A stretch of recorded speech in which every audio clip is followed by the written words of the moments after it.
how do you make red concrete? Well, concrete is actually fairly difficult to add color to. I mean, you have a lot of options available to you, but it's a pretty deep and technical subject. And if I was dealing as a contractor with somebody and they said, "Oh, I want colored concrete, give me like a red patio." Okay, now we need to have a conversation because there's a lot of stuff that you need to know. You can't have explicit control over the color. If the customer is like, "Yeah, red, whatever, as long as it's red, I'm happy," then, I'm inclined to go ahead and proceed with that. If they're very specific, "I want this exact red color, it must look like this," forget about it. There is a lot of variables involved. There are a lot of variables involved when you're working with coloring concrete, and it doesn't matter whether you're using an integral color, which means something mixed right in with the concrete, or whether you're using some sort of topical application after the fact, like an acid stain, which essentially burns the top layer of concrete and adds color pigmentation to it during that process. These results will vary, and even the amount of humidity in the air on the day that you make that coloration to the concrete will have a pretty drastic effect on the coloration. So like if you did two different sections that were close together but they were done 2 or 3 weeks apart or whatever, you could have a big problem on your hands. Those two might not match at all, and then the customer is mad as heck. There's no way to fix it. So that's what you need to know about adding color to concrete, is there are a lot of variables involved with it. You need to kind of temper your expectations in terms of, what am I going to get here? You're going to get what you're going to get, and that's it. And you're not going to get a lot more guarantees than that. So when you start to look towards the red coloration in particular for concrete, I think pretty universally most homeowners or people who are hobbyists with concrete are going to look towards this product, because this is, the first thing that you're going to come across, because this is widely available at hardware stores and big chain box stores, things like that. So you'll see a lot of this, and this is an iron oxide pigmentation. It's basically just like a liquid dye, and it's super, super potent, super powerful. If you get this on you, it's a real mess. So what you can do is you add this to a concrete mix, and it's going to give you a red tint. And you're like, "Oh, perfect, that's exactly what I'm looking for." There's a sliding scale, in terms of exactly what color are you going to get. Well, even if you're very careful with your measurements, you're going to get some variation from one batch to the next. So again, you need to temper the expectations of the consistency of the coloration you're going to get. You will get some red concrete, but it's going to, be a little more red, a little more pink, that kind of thing.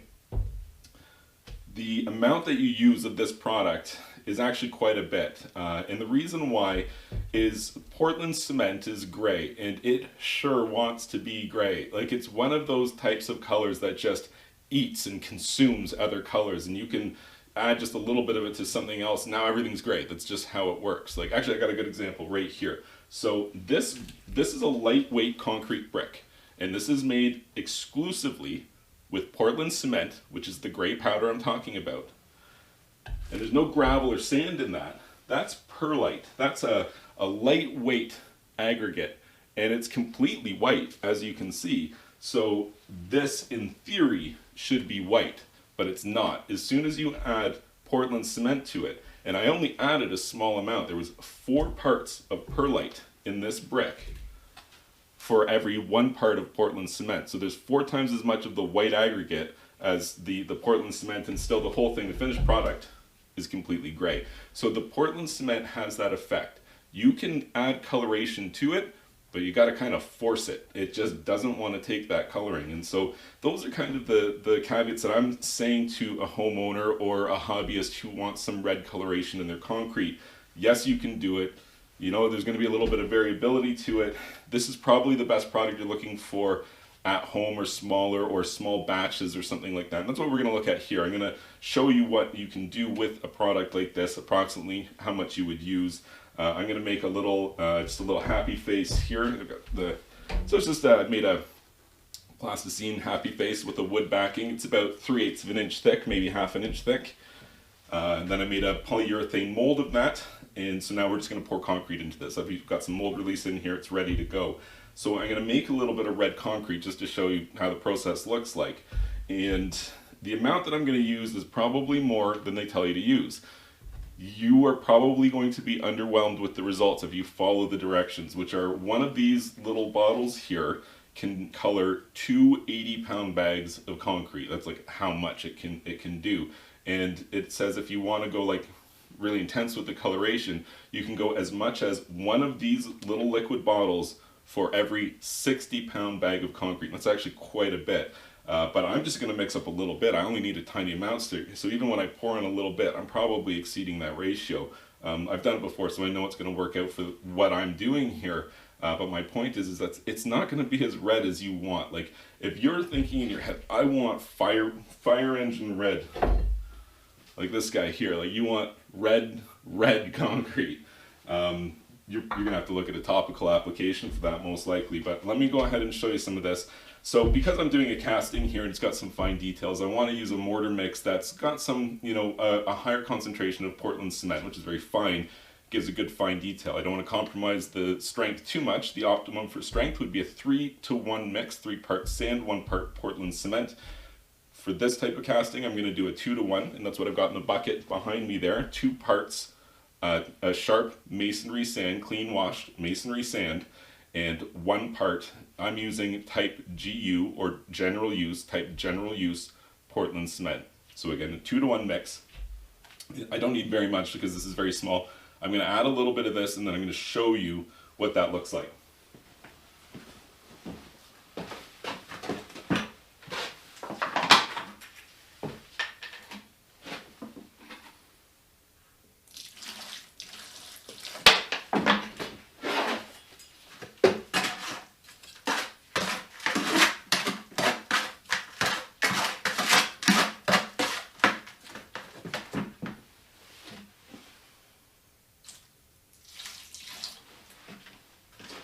So again, in this bucket here, all I have is 2 parts sand, 1 part cement.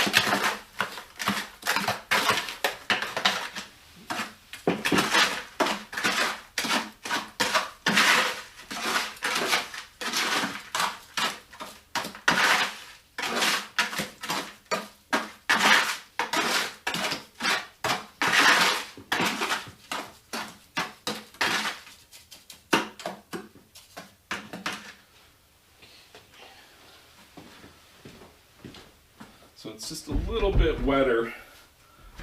I'm just throwing it together there. I don't know if you can see in the bucket. I'll show you better in a second here. I can see it's just a little bit on the wet side for what I was looking for. I'm going to add just a little bit more Portland cement and sand. Again, I'm going to try to observe that ratio, 2-to-1.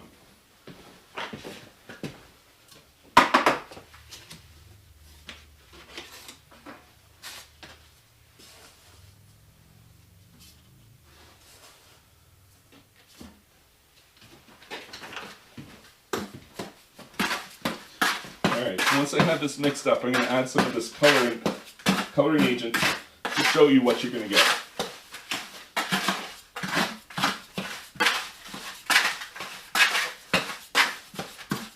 Alright, that's much better. Now I'll show you what I've got here. So, as you can see, this concrete is not self-leveling. Like if I shake and vibrate, it doesn't just turn to water and fall off the trowel. I have to actually flick it off the trowel. And that's what you're looking for.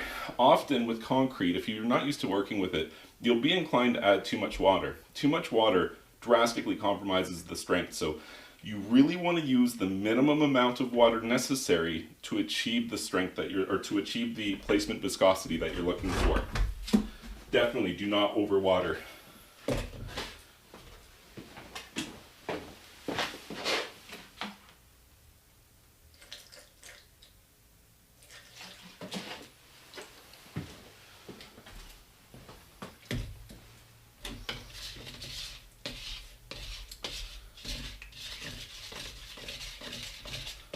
What I'm doing right now is I'm making up a slurry of just Portland cement and water, no sand in it, and I'm going to paint that into this mold before I put this concrete in. And the reason why is this concrete, although it looks pretty wet, it's actually, as far as casting goes, very dry, and it will leave a lot of what's called honeycombing in the concrete unless you vibrate extensively. If you do this professionally, you have a vibration table. The entire table just vibrates for a period of time and it releases all the water, all the air that's trapped in the form of bubbles inside of the concrete. The average homeowner doesn't have that. The average hobbyist would use something like a palm sander, something like that, and just sand the side of your mold, so to speak, to vibrate it and to help release all the air bubbles. Again, what I'm saying here is that this is a dry mix because I want that for strength. I don't want my piece to break, so I can't overwater my mix here.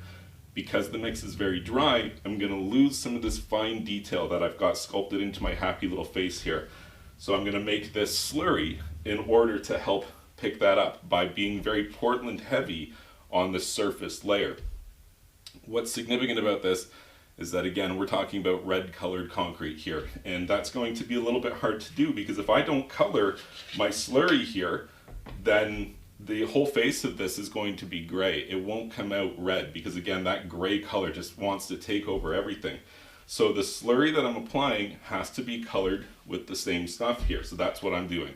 I've got my concrete that I'm going to make this out of, and then I've got my Portland cement and water that I'm going to use to make my slurry. I just need a little bit more Portland cement.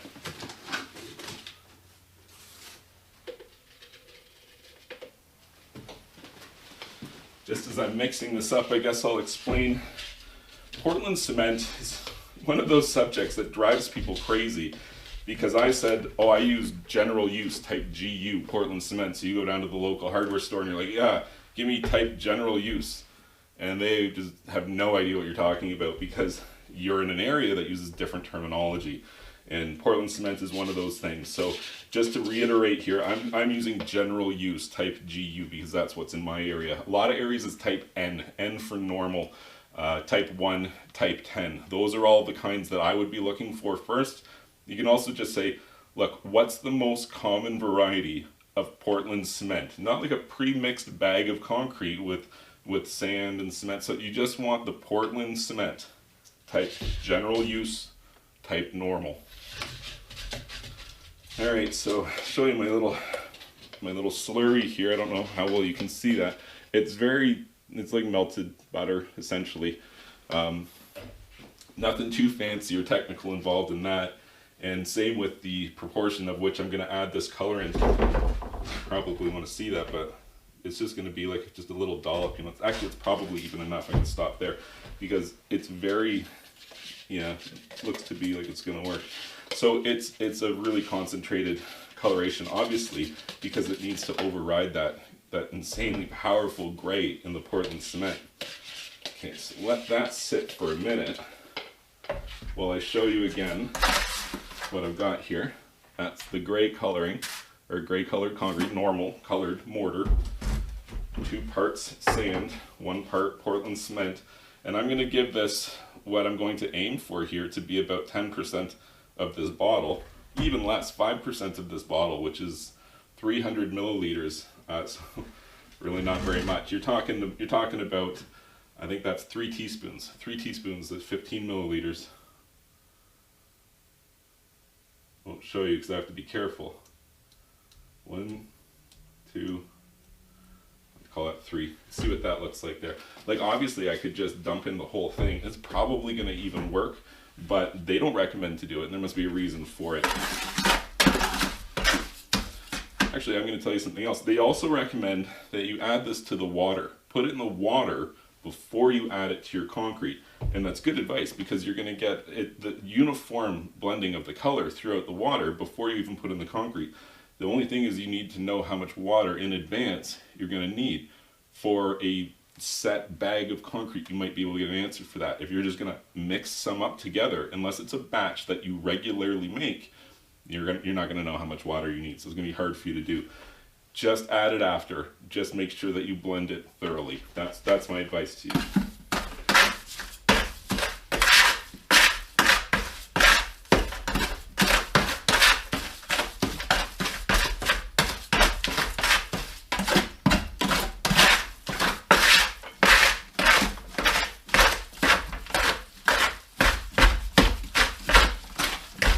I can see it starting to take on a red coloration here. I'll show you again in a second. But what I'll tell you is you're probably going to be underwhelmed. Alright, I'll show you what I got so far here. It's like, is it Can you even tell? I doubt you can tell on camera. Like I can tell in person here. Oh yeah, that's not regular gray concrete. It's like red, kinda. That's what you get with an integral coloring for concrete. If you want those bold, vivid colors that you've seen on concrete, there's a couple ways that you can do it. It's acid staining, it's topical paints, or you have to get rid of the gray Portland cement. You can get cement which is white. White cement and sand, that's pool plaster. So you can get that, and it's white. So if you add coloration to white, it's gonna be like super brightly colored, different than regular gray. If it's gray, you are gonna get a very subdued coloration. And remember, red is one of the better ones here. There's some which are very hard, like blues and teals, aquas and greens. Those ones are a little bit harder. Green is okay, but red, earth tones, browns, those are the kind of like what concrete lends itself more so to being. All right, so I'm pretty happy with what I've got here. Again, it's not super brightly colored, but and in here, just as a reminder, Portland cement, water, and a little bit of that coloring. And this is just to get those fine details. You don't have to do this. If you've got a vibration table, or you're going to take the time to really vibrate all the air out of it, you don't have to do this. Or if your mold doesn't have a lot of detail in it, you also don't need to do it. Here's something to note. You probably noticed my mold here, my urethane mold, is actually pretty clean. It won't be after this. It'll be permanently stained red now. Even the next castings I do, I've done this before. Once I finish this red casting here, once I switch back to a regular gray one, I'm going to get a little bit of that red bleeding through for the first couple that I send through my mold. I don't want to overdo it here in terms of this, because this isn't super strong, right? There's no sand in that. It's just Portland cement and water. But now that I've got that in there, and before it dries, I might add, I'm going to go ahead and shovel in some of my underwhelming red concrete. It's red, you know, kinda. Red. Let me just get that in there.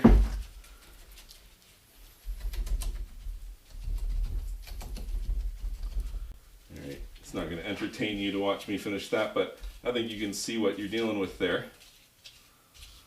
in terms of the coloring. Now, it's going to be more interesting for you to see, well, what does that look like when it dries? Fortunately for you, I've got some to show you here. So this here is more or less trying to follow the manufacturer's instructions for what they consider to be the most intensely colored concrete. I did try to follow that. We're actually pretty close to the parameters that they put out there. But I've made some before, even stronger than that. And this is the result here. The gray is obviously from the gray coloring of concrete, but I mixed it with some of this batched red concrete.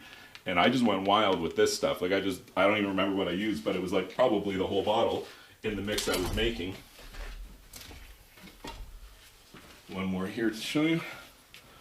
So again, it's kind of like a pink red almost. And that's this integral iron oxide coloring. I'll do a follow-up video where I show you the finished product here in my casting, but that gives you a pretty good idea on how to color concrete red, what some of the variables are and the challenges you're going to encounter, probably the first method that you're going to go to try yourself and see if it works out, see if you're happy with the coloring.